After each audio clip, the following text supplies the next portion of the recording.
We're joined by Thistle midfielder Joe Cardle for today's half-time interview. Joe, how are you doing? I'm great, thank you, Chris. Yeah, it's good to be finally back. It's been a long process since Christmas, so it's just nice to be back in with the boys and back in training and getting the games back up and running again. It's lovely. It's lovely to be back. And obviously, being in lockdown last time, we were sort of waiting for the season to start. It's sort of a whole different animal to then having to do it in the middle of the season. How have you sort of coped with that and that side of things? Yeah, it was difficult. Don't get me wrong. I think in the summer it was okay. You know what I mean? I think everything, mindset, everything in the summer, because it felt like it was off season kind of thing. But this one round it was hard in the winter. You couldn't. You know what I mean? Even though you're going out for the runs, the weather's miserable. It's difficult. But I've managed to keep myself ticking over. I've kept fit. Obviously my academy as well, so I've been out coaching the kids as well, which has kept me busy. So it's just kept my mind at ease, to be honest. I'm just glad to be back in at training, and it makes all that difference being in with the boys every day. So yeah, we're just dying to go. We're just itchy feet now just to get these games under our belt. Yeah, and it was quite a lot of uncertainty during the time of exactly how the season would end or if it would end. Was there ever any worry from you that we wouldn't actually get back at all? Yeah, to be honest, I thought it was all going to be kiboshed. I thought as soon as it happened, I'm still surprised that we've managed to get back to where we are just now. Thankfully, it's happened.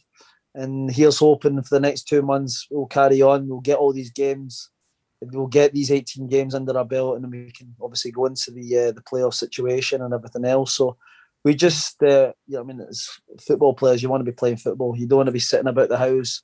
That was the most frustrating part for me when it came to 3 o'clock on a Saturday and you sat down and watched all the scores coming in. That's where I found it difficult. Monday to Friday wasn't too hard because I kept busy, as I said, with the academy and keeping fit. But when it came to 3 o'clock, you're just itching to be playing. And that's where I found it difficult. So thankfully enough that we're back to it now, and long may it continue. You touched on it there. There's been a change to the format of the league. We're going to try and get to 18 games, and then after that, hopefully, there'll be a split if we can get to those 18 games. What do you make of the changes that have happened to the season? Obviously, shortened again. Yeah, it is. As I said, it's just surreal, really. This season, it's just been one thing after another. It's been a very challenging season for us, especially at Partick Thistle. When you see, obviously, the teams in the league above us that are part-time and they've carried on throughout, it's been difficult. But we've just got, these are testing times. Are there for a reason. We're all in this league. We're all in the same category, so we just need to come out fighting, and that's what we want to do as of Saturday. We've got a difficult game with Cove Rangers, and we need to, especially at home, we need to come out the traps. We need to be picking up these points as soon as possible, and that's what we want to do. Straight from the get-go, get these points on the table, and that's what we're out there to do. And the game against Cove will be our first competitive game in almost 3 months, and we've only really had 2.5 weeks of training to get ready for that. How much of a challenge has that been? Yeah, it's difficult. It's such a it's 2 weeks. It's basically doing pre-season all over again. We've managed to do, quite a lot of game time in that space of time. We managed to get a game at Firhill between ourselves, and then obviously we had the Hearts game as well on Sunday there. So we've all managed to get minutes under our belt. But it's the real stuff now. This is where it matters on Saturday onwards. So we just need to make sure that we come out fighting. We've worked hard on the training pitch for the last 2 weeks, and thankfully, touch wood, there's not been any injuries, nothing major injury wise. So we've basically got a full squad ready to do what we want to do. And this week we got the fixtures going up to the 18th game. We don't have it as bad as some teams, but it's still a very relentless schedule, isn't it? Yeah, it's crazy. Obviously, Saturday, Tuesday for 2 months is going to be difficult. But then I look at, one of my old teammates at Dumbarton, when you see 8 games in 2 weeks, it's actually scary. How they expect part-time football players to be playing that sort of level of games in such a short space of time is actually scary. So, we need to look after ourselves. As I say, there's going to be we don't have a lot of time to recover, so we just need to look after our bodies in the meantime when we're playing Saturday, Tuesday. And I think, in this day and age, the majority of boys do look after themselves, especially the older ones. They know their bodies. So, we're all excited about the prospect of plenty of football, but we need to look after ourselves off the pitch as well. And I'm pretty sure we have the mindset in the change room to do that. Yeah, in the first half of the season, it's basically been one game a week. How different is the recovery side of things when you do have a game every 3 or 4 days? Yeah, it's completely different. It's what I was used to coming through when I was at Port Vale. When you're playing in them leagues, the Championship, League One, League Two, it's relentless. Saturday, Tuesday, majority of every week throughout the season.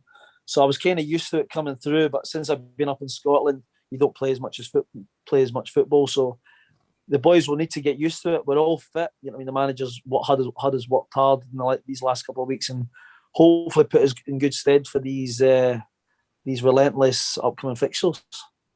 You mentioned earlier the friendly that we had against Hearts. How important is getting a game scenario in, and also how good did it feel to just be back out on the pitch playing a game? Yeah, definitely. I only managed to get 45 minutes. I played the first 45, but just to get out there, everyone knows how big a pitch for Hill is, and it was just good to get minutes in the bank. And it was great just to be back out on a pitch with your strip back on. It's just a great experience. So, as I said, we're all ready to go now. We're just looking forward to the real stuff to happen as of Saturday onwards. And here's hoping that we hit the ground running and get the 3 points and kick on from there. And all the manager's new signings that he's made got a run out in that game. What have you made of the additions that he's made to the squad? Yeah, all great lads, especially when I played with Stephen Bell and Giggsy at Dunfermline for many years, and obviously Squiddy when I first came into Partick, he was a player here, so obviously I knew the three of them when they came in, and it's good to have experienced boys like that. You know, I mean, it was myself and Fozzie and Brian Graham, one of the older boys in the team. It's good to have a bit of backbone in the team when we've got the likes of Belly and Giggsy and Squiddy as well to add on. And it'll help the young boys coming through. You know, I mean, the experience. They're all good pros and they look after themselves. And I think that breeds onto the younger boys. And I think that's why the managers brought these boys in. Yeah, and it adds numbers to the squad as well. Possibly a lesson Yeah, from the first half of the season where we did get down to the bare bones at times. yeah, definitely. We've been very unlucky with injuries this season, as everyone knows. So I think that's the reason why the managers managed to bring in these experienced boys. So when if needed, they can come in and do a job. And as I said, I think the managers made it clear that everyone's going to play their part until the end of the season. And here's hoping it's going to be a positive one. I'm pretty sure it is. You mentioned earlier on a little bit about your academy. Can you tell us a bit more about that and what you've been doing over the past sort of couple of months?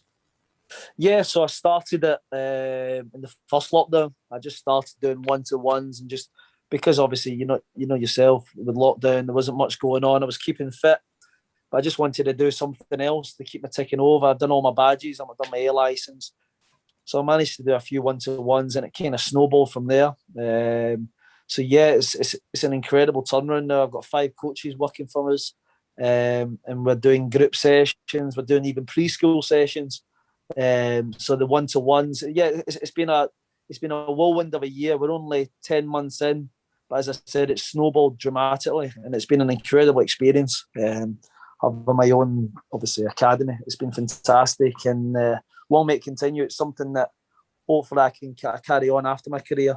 But yeah, it's been fantastic. It's been a quick 10 months, put it that way, but it's great to have the experience to coach these young up and coming players, because I've got some fantastic young kids coming through. So yeah, it's just been it's a great time. The lockdowns kind of helped to get it started up and running, but long may it continue. We've got as I said, we've got kids from the age of 2, and I'm doing one-to-one session with first team players now as well. So right through all the ages. So it's been fantastic, to be honest. And saying that you'd done your coaching badges, has it been something that's been in the back of your mind for a wee while? Yeah, I started my B license when I was about 27, and it's kind of something that I've always wanted to have. You know, I mean, always wanted to get my badges done whilst I was playing. And then I recently passed my applied management sports degree as well. So I've done that last year. So just things to kind of have on my CV when it comes to the end of my career. But this is just something that's kind of, as I said, snowballed really quickly. We started it up for the one-to-ones, and now we're having over 200 kids per week. So it's been great. So long may it continue. Yeah, and it's obviously been a very difficult year for everybody involved with football. And I suppose if you can be prospering during that, then you can go and do anything. Yeah, definitely.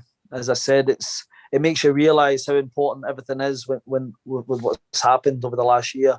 So as I said, we've worked hard, me and the missus, and obviously all my background staff, that all my coaches that have worked hard throughout the year. So it's tough, but the awards that you reap is incredible. When you see these kids developing over a short space of time, it's very satisfying. It's great. And everything sort of shut down back in January at the start of the year, and things are slowly starting to open up again. What kind of stage are you at with what you can offer in terms of the coaching sessions? Yeah, so it's just this week we're lucky enough to start the group sessions back, because before that it was just the one-to-ones. So it was frustrating because we've got a set group sessions that the certain kids that come in for the group session. So thankfully, after tonight, I've just done another group session there. It's great to have them back in a group environment. As I know myself, when I've not been in with my team, it's difficult, and obviously you think of mental health and everything else that comes with it. So even for these young kids to be back into a group environment is fantastic for them, and hopefully that's it now. Hopefully we can continue on with the groups as well as the one-to-one. So yeah, it's as I said, with the restrictions easing off slightly, it helps everyone involved. Well, thanks very much for your time, Joe. No worries. Thank you, Chris.